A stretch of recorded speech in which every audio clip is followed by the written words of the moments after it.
হলুদে জামাইবাবুকে নেওয়ার জন্য বসে আছে, সবাই রেডি হচ্ছে। এখানে সবাই ওয়েট করতেছে কখন জামাই হলুদের স্টেজে বসবে, সেজন্য দেখেন কত মানুষের ভিড়। এখানে সবাই ওয়েট করতেছে। পাঞ্জাবি শাড়ি দর্শক সবাই একসাথে ওয়েট করতেছে।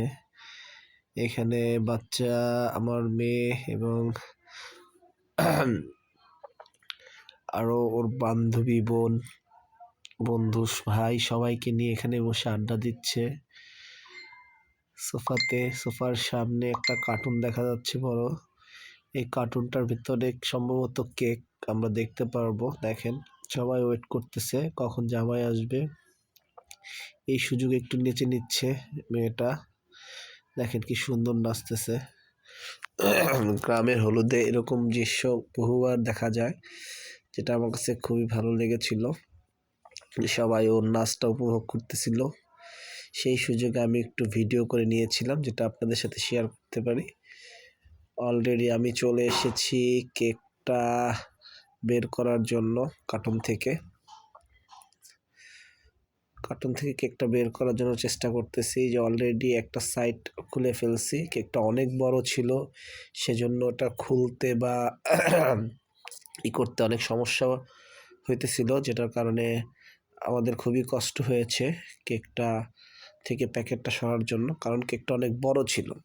সেজন্য দেখেন কি সুন্দর একটা কেক তৈরি করেছে। তো কেকটা খুবই সুন্দর হয়েছিল, সাজিয়ে রাখা হয়েছে। অলরেডি আমরা নিয়ে আসছিলাম।